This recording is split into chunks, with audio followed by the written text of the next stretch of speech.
This is Power Hour with Gabriella Power. Hello and welcome to Power Hour. I'm Gabriella Power. Thank you for your company. Well, what has unfolded in France in the last 24 hours has sent shockwaves around the world with serious concerns about democracy. France is one of the world's oldest democracies. It's a country that's regarded as having free speech and independent judiciary and regular elections. But a court has just barred the current frontrunner, far-right leader Marine Le Pen, from running. Marine Le Pen has been convicted of embezzling European Union funds and has been sentenced to a 2-year prison term. And she's been banned from holding public office for 5 years, which disqualifies her from running in the 2027 French presidential election. Now, Marine Le Pen denies the charges and has told the media that she's going to appeal, and she insists that the ruling is a political decision. And she says that this is a fatal day for democracy. And the court's decision has outraged millions of people, not just in France, but right around the world.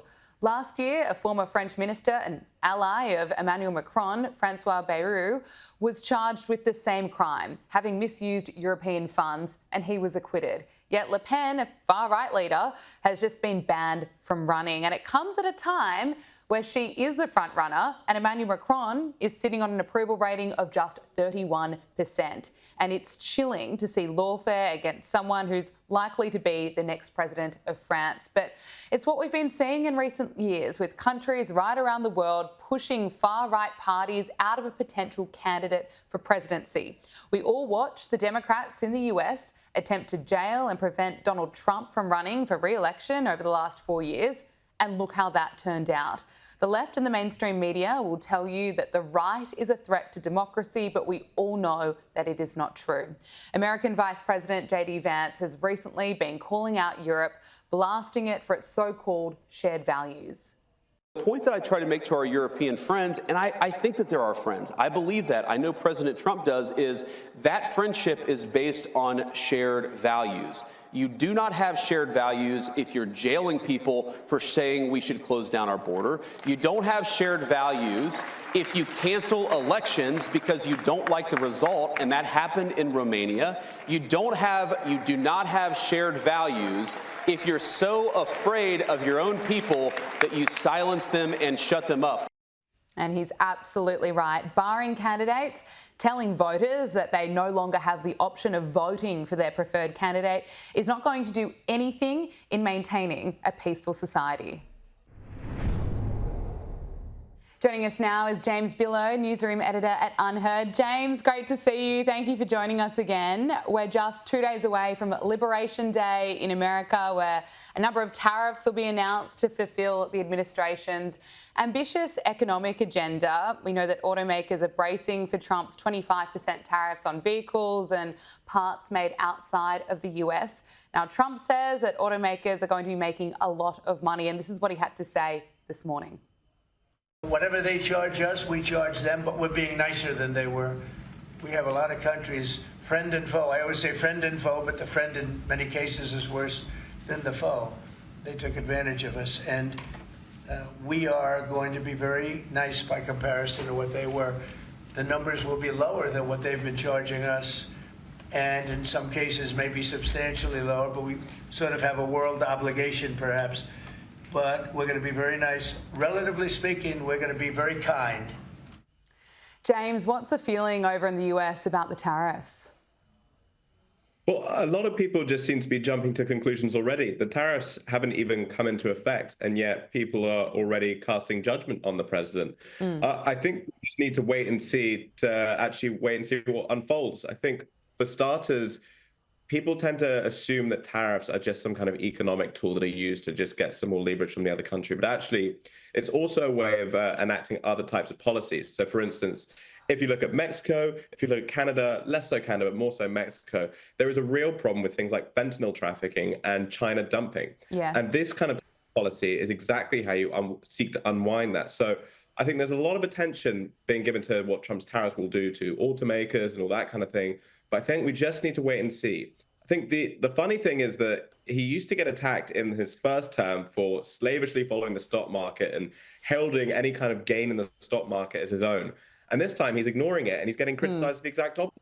So it's hard to get a read on this. Yeah, excellent point. Look, we've seen the wave of violent attacks against Tesla, and there have been even more protests over the weekend, not as violent, thank goodness, but these protests, they've been known as Tesla takedowns. They were planning a global day of protests targeting more than 500 Tesla locations around the world, many of them targeted in America. But is it just me, or are the protests getting even weirder? Take a look at this.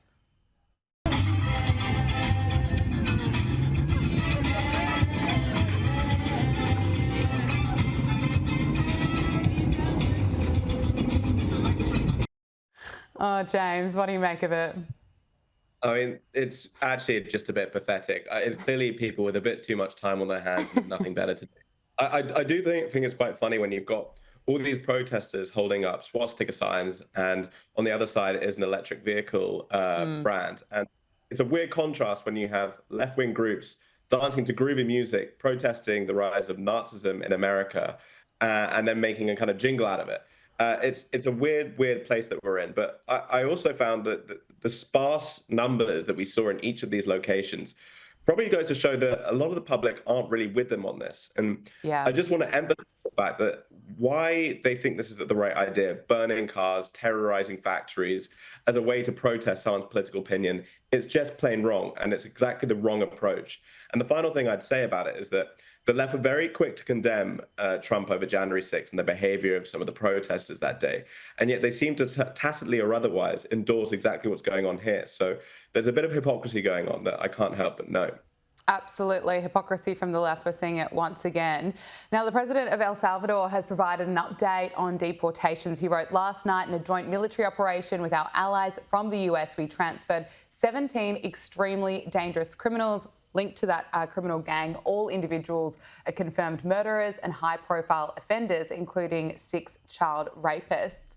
This operation is another step in the fight against terrorism and organised crime. James, what's your take on this development? Well, Trump deserves a huge amount of credit for doing exactly this. And I also want to point out that last week, one of the MS-13 leaders on the East Coast was captured and deported as well. And this is primarily because Trump is no longer treating these people as gangs. He's actually designated them as foreign terrorist organizations, which gives him a whole new toolkit to establishing who's done wrong, who's here illegally, who's committing crimes, and getting rid of them. And it's remarkable to see just the complete lack of coverage that we're seeing on the left-wing media about these deportations. I mean, it's truly remarkable. I mean, these are huge successes of the Trump administration. And, you have to give them credit where it's due. And this is clearly one of those cases. Absolutely. Look, let's talk about USAID. The State Department formally notified Congress that it is effectively dissolving the USAID and moving some of its functions under the department. So the State Department said the reorganisation will be done by July, sounding a kind of death knell for USAID. Now, I'm seeing a lot of left-wing media outlets and people on the left freaking out about this. But many programs, while many of them are being eliminated, some of the DEI ones from overseas that we all were told about, but there are some that are allowed to continue that do involve humanitarian assistance and limited national security programs. Is that right? Should we be concerned that this is the death knell for USAID? No, I don't think it's the death knell for USAID. I think it's the death knell for giving $1.5 million to Serbia to promote DEI initiatives. I think these kind of things are exactly what we want to be trying to remove. And let's not forget that America every year sends about $40 billion in aid to foreign and overseas countries. Now that, whether you like it or not and agree with the agenda, it's not in line with Trump's principles, the American first agenda. So it's no surprise that he's looking to tie this down and bring it out a little bit, because there has been a complete distortion in what the administration's priorities were in previous years. So I think we should welcome these developments. And look, once again, take a deep breath, Democrats. Let's see where this goes and then pick your battles. Excellent advice. Let's see if they will listen. Now, Donald Trump knows how to stir up the left, and the left-wing media is in meltdown after Trump declared that he won't rule out seeking a third term in the White House. He told NBC News that there are methods for doing so. Here's what he had to say about this on Air Force One. I'm not looking at that, but I'll tell you, I have had more people ask me to have a third term, which is in a way a fourth term, because the other election, the 2020 election was totally rigged. So it's actually sort of a fourth term in a certain way. I just don't want the credit for the second because Biden was so bad. He did such a bad job. James, are we taking Donald Trump seriously here, or is he just having a bit of fun? I mean, look at his face. I know he says he's not joking, but you can see Howard Lutnick in the back as well. They're clearly having a laugh. And they know that the po-faced liberal media like to take these comments incredibly seriously and run with it, and run with it, and run with it. Now, obviously, a Trump third term would be quite a dangerous prospect for the Constitution, but I don't think Trump's particularly interested in that. He's focused on his second term and achieving what he was elected to do. The final thing I'd say is, yeah, he doesn't want to do a repeat of Joe Biden and become an 82-year-old running for the presidency again. Yes. So I suspect he will look back on these 4 years and think, well, I've done a good job here. I want to go off, play some golf and enjoy my retirement. We'll see what happens, but I want to talk to you about DEI. A prominent DEI non-for-profit declared bankruptcy after its board accused its founder and top employees of stealing millions of dollars. This is according to a Daily Wire investigation. The National Diversity Council filed for bankruptcy on March 17 after its board said that in a lawsuit that its founder, R. Dennis Kennedy, improperly paid himself millions of dollars from NDC's donor funds. The suit said that he paid himself a grossly excessive salary while using the non-for-profit as a front for his for-profit diversity consulting business called Diversity and Leadership. He was reportedly paid almost $500,000 for 10 hours of work per week, which is a pretty wild example of how DEI can be a scam. Yeah, and I'm almost more surprised now when I hear about a DEI initiative that isn't built on grift and fraud. It's just astonishing. This goes all the way back to the BLM era, and you cannot forget that during that sort of 2020 to 2023 period, something like $90 million was donated to BLM causes, but only a third of that actually went to charitable initiatives, and something like 20 million was just lining the pockets of these BLM founders and BLM activists who are using that money for quote-unquote expenses. It's just an extraordinary sum.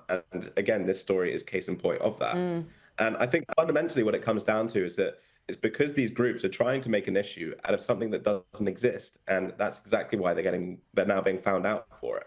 Absolutely. Well said. James Billow, newsroom editor at Unheard, thank you so much for joining us. Thank you. Joining us now is former Victorian Liberal Party President and Sky News contributor Michael Kroger. Michael, thank you for joining us on Power Hour. I want to start with what is happening in France. French far-right leader Marine Le Pen says that it is a fatal day for democracy after she was convicted in an embezzlement trial and banned from France's next presidential election. Now, she's currently supposedly the front runner, and the court's decision means that Marine Le Pen can't run in the 2027 presidential elections. She's told French TV that she will appeal the ruling, and she's vowed that she's in no way going to be retiring from political life. But it sparked major concern right around the world about attacks on democracy. You know, comparisons are being drawn to what happened over in the United States with Donald Trump, many people trying to put him in jail, and now with Le Pen, she's been sentenced to prison. Are judges deciding elections across the EU? Yes, well, it appears that way. I don't think this is going to go well for her opponents. I mean, we saw this in America. This is a direct replay of what happened in America with Trump, and that played very badly for the Democrats and the left-wing courts and the judges. People don't like this interference in the electoral system. We saw this with Bolsonaro recently in Brazil. And the Wall Street Journal today points out that 139 European lawmakers may have done exactly the same as she's alleged to have done. Nothing much seems to have happened to them. So the French are going to get very angry at this. They'll see this as an interference in their electoral system. They'll see this as another attempt to, ban candidates, the type of thing you see in Russia and Iran. So this is not going to play well for her opponents, and it actually will probably strengthen her, Gab. And how will voters respond to this? I mean, what does this do to what's supposed to be a peaceful society? Well, France is not a particularly peaceful country at the minute. You've seen, Charlie Hebdo a few years ago. You see a lot of violence in France. You see a lot of murders and stabbings. Mass immigration has caused huge problems in France and in places like Paris. France is weakening under the strain of illegal immigration, as is Britain, as are a lot of countries in Europe. And the French people basically think, look, they just want France to return to being France. It's not going to help, it's not going to help the current president and whoever runs after him for the presidency. That's yet to be determined. But people just think this is an interference in the electoral process. They see it as their right to determine who runs for office and who gets elected, not the courts. Absolutely, absolutely. Back home in Australia now, Greens leader Adam Bandt has suggested that Israel is to blame for Hamas's brutal executions of Palestinians who are speaking out against the terror group's stranglehold of the Gaza Strip. Now, Adam Bandt said that while the killings should be investigated by human rights groups, the ultimate problem in Gaza was Israel's occupation. I mean, Michael, what's your reaction? It's very sick. Well, this is sick. I mean, this guy Bandt is actually, they're not the Greens party anymore. They're a revolutionary left-wing party. I mean, this is an appalling statement that somehow Israel's got something to do with this. I mean, let's be frank about what's happened in Gaza. The Palestinian people who demonstrated on university campuses in America and Australia and in the streets and elsewhere in the Western world, these demonstrators should now be demonstrating in support of the Palestinian people who want freedom and liberation from Hamas. But are they doing that? No. They continue with this campaign against Israel. Why? Simply because this is all about Jewish hatred. This has got nothing to do with Gaza or Palestinians. You know, where there are Jews involved, these sort of left-wing, Jewish-hating racists, these extremists, these Nazi sympathisers of all descriptions around the world, crawl from under their rocks to demonstrate against Jews. And, you know, we see in Gaza that the Palestinian people finally have been able to come out into the streets and say, we want an end to Hamas's control. And we've seen what Hamas have done, murdering some of the leaders of these demonstrations, disgusting. And for anyone to come out, as Adam Bandt has come out and basically said this has got something to do with the Jewish government in Israel, this is sick and this is disgusting. And this is why, you know, we've got 12% of people in this country that vote for the Greens. It's a big number, but thank goodness it's no more than 12% because 88% of the country disagree with these freaks. Yes, absolutely. And just on those reports about people being executed, Israeli media reports at least 6 have been executed. Others have been publicly beaten. That is Hamas's response to the Gazans who protested against Hamas last week, bravely protesting. And Michael, where are the activists condemning Hamas here in Australia when they're protesting? Well, this is exactly right. I mean, these Palestinian demonstrations are going to start again in Australia. So let's see all the signs condemning Hamas. Let's see the signs of Palestinians slaughtering other Palestinians in the streets in Gaza, because that's what's happening here. All right? Yeah. Hamas, who are Palestinians, slaughtering other Palestinians. We need to stop the slaughter of Palestinians against other Palestinians. So when these demonstrations start up again in Australia, let's see all the signs, let's see all the speeches, let's see all the campaigning against Palestinian slaughter of buying of Palestinians against each other, and stop making this something to do with the Jews in Israel, right? Stop that. I mean, stop this Jewish hatred. These people have been exposed around the world for the racists and anti-Semites that they are. And this pretense that it's got something to do with, the Jews of Israel are responsible for this is just appalling. It is really appalling. But it's taken a long time, Gab, but people see through all this and seen through it now. Let's talk about the election. Anthony Albanese is closer than I suppose many of us really thought to forming a majority government. That's according to the latest news poll. While opposition leader Peter Dutton has signalled that one of his priorities would be challenging woke agendas in schools. Now, it has been revealed that school teachers are being expected to incorporate Aboriginal dancers into maths, and that is despite Indigenous students falling behind in numeracy. Last night on Sky News, Peter Dutton said that he would link funding to assurances from state education departments that they would not veer into an agenda that comes out of universities. The Commonwealth Government doesn't own or run a school, and which is why people ask, well, why I've got a department of thousands and thousands of people in Canberra called the Education Department if we don't have a school and don't employ a teacher. But we do provide funding to the state governments, and we can condition that funding.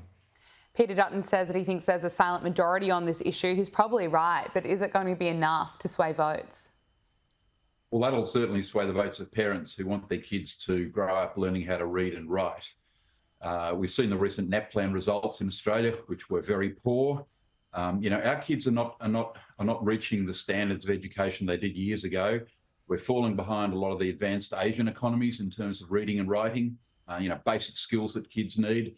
And left-wing teachers and unions should stop indoctrinating our children with sort of, left-wing agendas. This has got to be about education, not indoctrination. This is something around the world that's causing trouble in Western. There is now a kickback against this. There's now the mood is going in the other direction, away from this form of indoctrination and back towards basic teaching and learning. And in Australia, that would be enormously popular amongst parents, Gab. Look, Kamala Harris is coming to Australia. I'm not sure how excited you are if you're going to potentially be going to see her, but some real estate agents will be. She's going to be speaking at the AREC Property Industry Conference in Queensland in May, and they have splashed out $500,000 to hear one of the world's worst public speakers. Why on earth are they bringing out Kamala Harris? Well, this is some kind of joke, presumably. I mean, she's speaking at a real estate conference, so she knows nothing about real estate. She's never built anything. She's never developed any property. She's never actually run a successful business. She would know nothing about Australian real estate or the building and construction industry in this country. She'd know nothing about the Australian economy. She's never been a real estate agent. What is this? Some kind of circus act? This is a joke. This is a joke. This is light relief. I mean, they'll all go and, those thousands of real estate agents going along will just go to laugh at her. I mean, she's got nothing to say that the Australian real estate industry would want to hear. They're burdened by enough already, real estate agents in this country. And, this is a circus act. I mean, seriously. I mean, you get people there who are just going to laugh.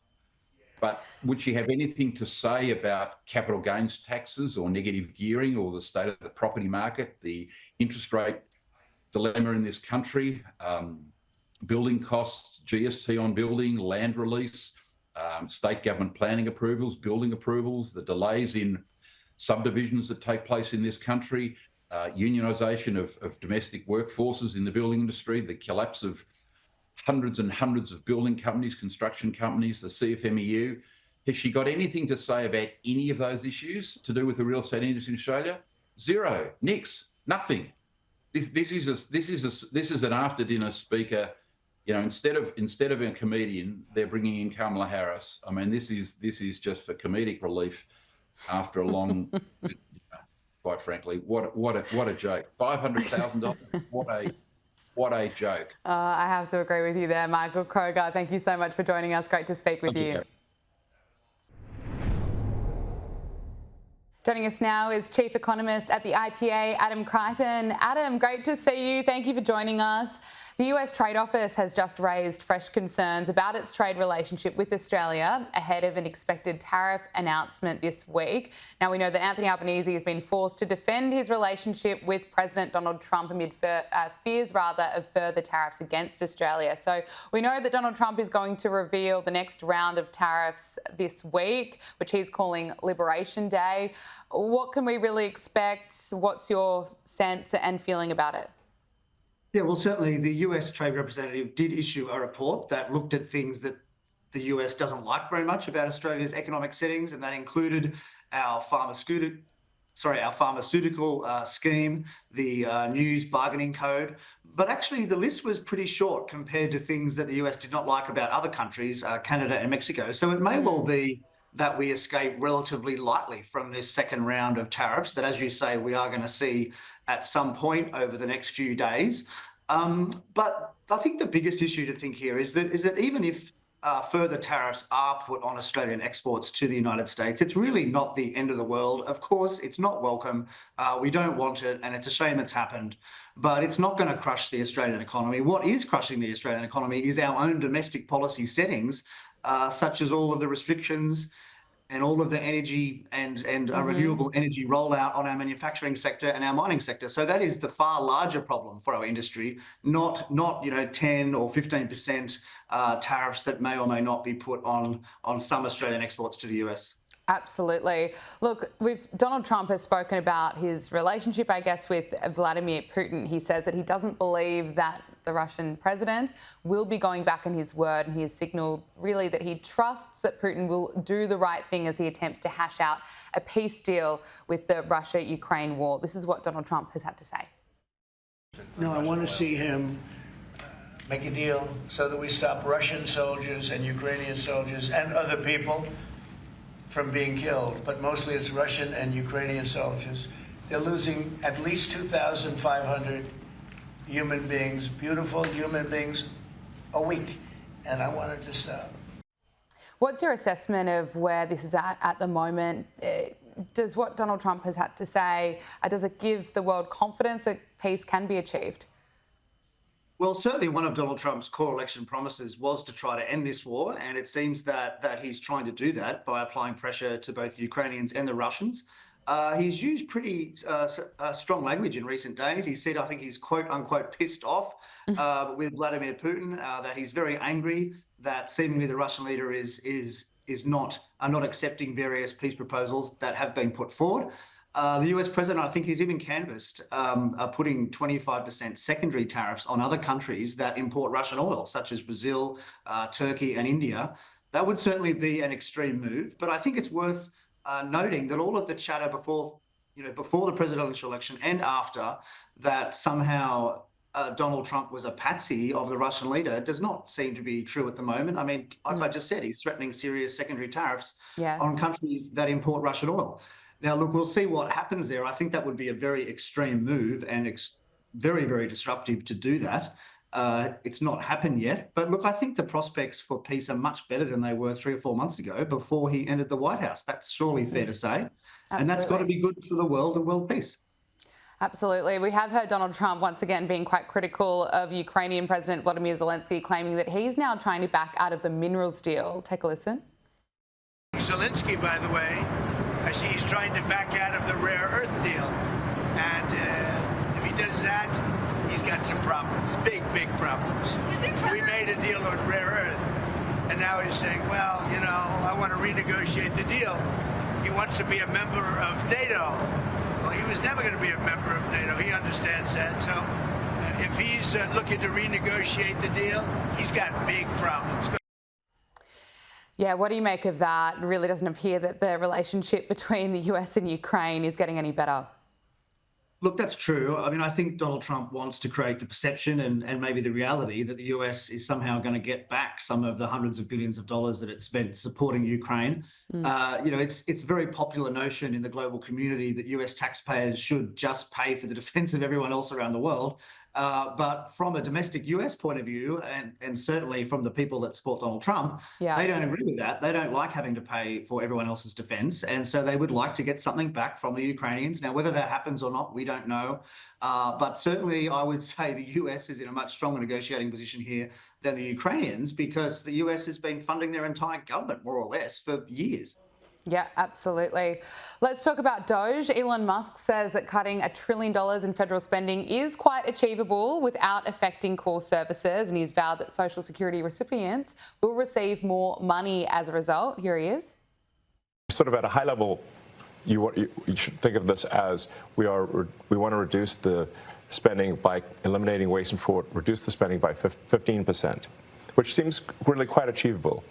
The government is not efficient. And there's a lot of waste and fraud, so we feel confident that a 15% reduction can be done without affecting any of the critical government services. It's great hearing Elon Musk being so transparent, speaking about exactly what he is doing to the American people, while left-wing activists are out there burning Tesla charging stations and setting cars on fire. But let's talk about DOGE. There are concerns that this could shock the economy. What's your assessment? Oh, look, I don't think it will shock the economy. There's plenty of evidence in the past from other countries that steep spending cuts do not cause a recession and, in fact, can encourage economic growth. Especially when the spending is very unproductive and inefficient in the first place. And of course, as you know, spending leads to taxes, either now or in the future. It seems eminently reasonable to me that the US government could shave 15% off its spending without really affecting services. There is extraordinary bloat in every government, including in Australia's, of course, and we should have some sort of DOGE-like committee here, I would argue for. But remember, Yes, the US please. has a shocking fiscal issue. I mean, it spends $7 trillion a year and it raises $5 trillion in taxes. It's got a $2 trillion deficit every single year. That can't go on. Something has to change, and taxes there are already very high. So I think spending is going to have to come down. Looking at polling over in the US, new polling shows that Donald Trump's immigration policies have surged in popularity. A new CBS News poll shows that 58% of people approve of the Trump administration's program to deport illegal immigrants in the United States. Now, Trump's overall job rating is split with the 50% approval rating, which is still pretty high, but let's take a look at the analysis. This is a story about balance, and the things that are going well in the public mind for him is his handling of immigration, which is still net positive, and his deportation program is still net positive and popular. That's a pretty strong result for someone that's, been in for a couple of months now. You'd expect that there was a honeymoon period when he first started, but that the numbers are still very strong for Donald Trump. Yeah, look, I think it's funny there. Those anchors were reading out the results as if they were shocked. But I mean, I don't think it's surprising that people don't like illegal immigration. So, I mean, if anything, I thought 58% approval of his policy was too low, and it would be higher in reality. Who knows? We'll see other polls. But certainly during the Biden administration, something like 10 million people entered the US illegally. It's an extraordinary number. It's hard to fathom, actually, and quite understandably huge pushback. And Trump is trying to rectify that, and it's very popular. That's not really a shock to me. The question is whether he'll be able to keep it up. It's very resource intensive to find people and then send them back to their own country, especially when you're talking numbers in the millions. Look, you said earlier that we should have a bit of a DOGE system here in Australia. I think many people would agree with you. And you've written in The Australian that voters are sick of the spending splurge. You've written that voters are sick of the spending splurge, but our pollies don't listen. Now, you say, listening to the two major parties just a few days out from budget, you'd think that there's no significant constituency in this country for cutting government spending. And there should be, given the nation's increasingly dire fiscal outlook. And it turns out that around 4 times as many Australians would prefer the government to cut spending as opposed to increase taxes to fix the budget. And that's according to a survey by the Institute of Public Affairs. Look, what do you make of the numbers from that survey? What are you hearing from people? How many of us really want a DOGE? Yeah, well, look, I think it was a pleasant surprise to us actually at the IPA that so many people, I think 57% said that we should cut spending rather than increase taxes to fix the budget. So there is a constituency out there for more frugality. Yes. But sadly, neither side of politics really wants to cater to that. It's seemingly much easier, much politically simpler. To simply advocate for more spending or to have a small target strategy. But I mean, at some point, there'll have to be cuts because we can't keep increasing spending at the rate we are. I mean, it's gone up faster than in the Whitlam years in just the past 3 years. Not enough people know that. And now the election campaign here in Australia is underway, and we're already seeing some comparisons to what played out in the United States last year. Anthony Albanese appears to have copied the economic centrepiece of the failed Kamala Harris campaign. Labor is promising to make supermarket price gouging illegal. This is what he had to say. If you've ever felt ripped off at the supermarket, this one's for you. Labor will make supermarket price gouging illegal, so you're not paying more than you should. Taking advantage of people when there's not enough competition is just not on. Right now, there are no laws against excessive pricing, but we have your back and we're going to fix it, so you get a fair deal at the checkout. Authorised by Anthony Albanese, LP Canberra. Supermarket giants Coles and Woolworths have pushed back against this and noted that despite this inquiry, there's essentially no evidence of price gouging. What do you make of Anthony Albanese copying Kamala Harris? Yeah, look, well, I spent last year in the US and I covered the US presidential election. And when he announced that, I thought, hang on, that's exactly the same as what Kamala Harris said. I actually went to the launch of that policy. And look, it didn't work. Obviously, she lost, but it's just part of a pattern of governments trying to blame the inflation that they caused on the private sector. That's exactly what's happening. And they choose supermarkets because Australians go to supermarkets, most days, many days. they're familiar with them. But the reality is the profit margins of supermarkets are very, very low, something like 2%. There's no evidence of any gouging. And even if there was evidence of gouging, the government, it's very, very hard to prove. And these sorts of laws can just make the situation even worse than it currently is. But anyway, it's a silly policy, and let's hope not many people will fall for it. Chief Economist at the IPA, Adam Crichton, thank you so much for your time. Great to talk to you. Thanks, Gabriella. Joining us now is News Corp columnist Angela Mollard. Angela, great to see you. Let's start with the news just in today. The woman who accused Prince Andrew of sexual assault says that she has 4 days to live after a car accident. Now, in a post to Instagram, Virginia Roberts explains that she was hit by a school bus as she was slowing down to take a turn, and she said she's being transferred to a specialist hospital. What more can you tell us? That's right. This post is quite odd. The picture of her is deeply alarming. She's battered and bruised. And as you say, she says that she's got 4 days to live. Now, this has been confirmed by her spokesperson, but WA police, according to several sources, have said that they've got no knowledge of a bus and a car and a crash over the last few days. So really worrying here. Of course, she had a massive payout from the palace. This was before the Queen's Jubilee. She wanted that issue with Prince Andrew to go away. But we also understand that Virginia's marriage has just broken up in recent times. So it's an evolving story. There's a lot in London. There's a lot of interest in this in London, obviously, with fans and friends of Prince Andrew going pretty tough on this one in terms of, claiming she's a fake and that sort of thing.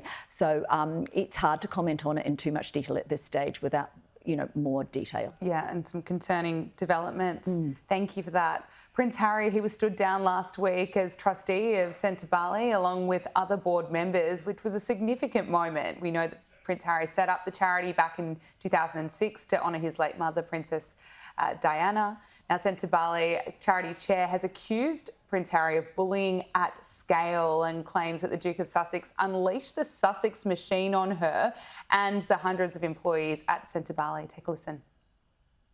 At some point on Tuesday, Prince Harry authorised the release of a damaging piece of news to the outside world without informing me, or my country directors, or my executive director. And can you imagine what that attack has done for me, on me, and the 540 individuals in the Centre Bali organisations and their family? That is an example of harassment and bullying at scale.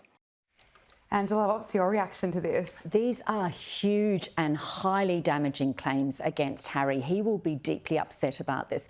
We know that he, of course, has resigned from Centre Bali, which the word actually means forget-me-not, which was his mother's favourite flower. And he, as you mentioned, set this up in honour of Diana. Look, really worrying here is there's lots and lots of allegations about the fact that Harry asked Sophia Chandel to stand up for Meghan when there was some talk about her ducking under the trophy that he was being presented at the polo. Yes. She's gone into a lot of detail. And certainly what's worrying for the Sussexes is that having made claims of racism and bullying themselves, they are now being accused of the very same thing.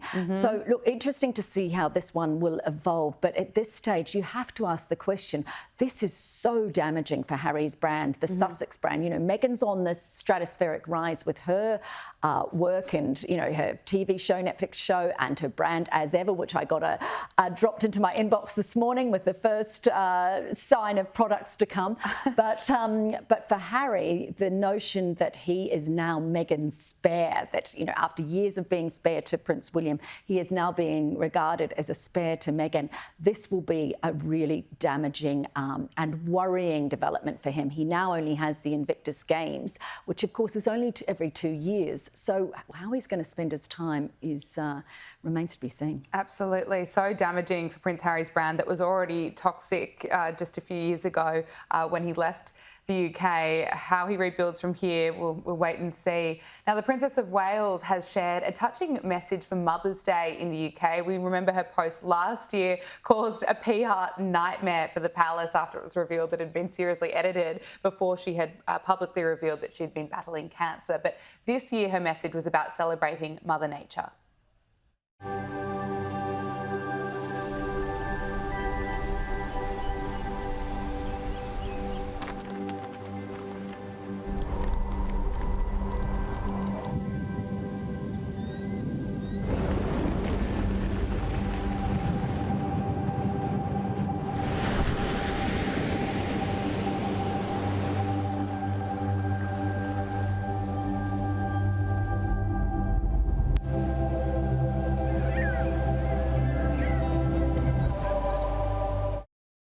What do you make of the Mother's Day message? I absolutely loved it. In fact, just watching it there again, it just makes you feel so peaceful and meditative. And I think this is really interesting. I think in years to come, decades to come, when Kate becomes Queen, she will look back on 2024, her year of reckoning, and she will take from it the things that she learned during that year. And what she's saying here on Mother's Day is that nature became a sanctuary for her family. As we know, they spent a lot of time at their country house in Norfolk. We also know that Kate and William wanted to move out of Kensington Palace to their very small, for royal standards, house in near Windsor, because they wanted to have a nature-based childhood for their children. They want that to be part of their lives, and I think this will be a theme in many years to come when George reigns and Charlotte and Louis have public lives, that the connection with nature will underpin them and hopefully sort of walk hand in hand with them as they go through the scrutiny that comes with being royal. Well, Prince William has been out in nature again. The Prince of Wales is going to appear on an episode of Clarkson's Farm after Caleb Cooper, the show's celebrity farmhand,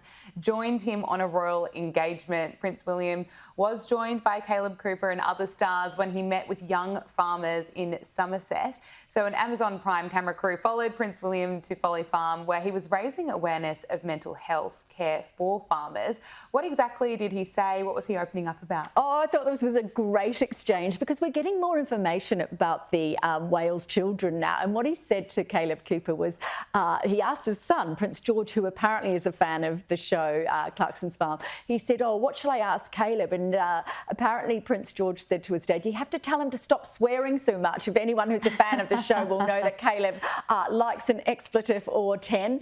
And I love this, but I love the fact that William is, he talked about being royal with a small r, that was going to be his manifesto going forward. And this is where he really connects with his public. Look, he can be going to, state events, he could be meeting dignitaries, he can be wearing cloaks and crowns. But the key thing is that he's also connecting with real people. And in this case, the mental health of farmers, which, as we know in Australia, is a huge challenge. Absolutely. Look, moving on from royal news onto some entertainment news, we have to keep talking about Snow White, because Disney's Snow White remake, the box office has suffered a 66% drop in the second weekend of showing. So the film's flop could end up costing Disney millions of dollars. We know that the movie is currently one of the lowest IMDb rated movies of all time, receiving a 1.6 out of 10 rating. It's generated $143 million globally to date, which is well short of the $250 million that Disney has spent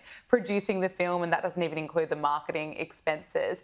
So, Angela, what's your assessment of how this is going? It doesn't look good. It just feels like Disney has made such a big mistake turning the movie so woke. It's been heralded as Disney turning its fairy tale into a nightmare. That they, Kevin Ma in the Times in the UK said this is the film. His review was brilliant. I invite you to go and seek it out because it's funny. It's the funniest thing I've read.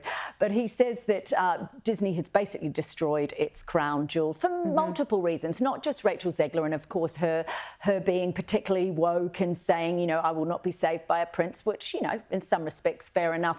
But on every level, this is apparently, I saw one review that said, oh, it's jumped the shark, brackets, warning, dangerous animal. You know, it's so tame, this movie, and you know, it's such a beautiful movie, so central to the Disney brand.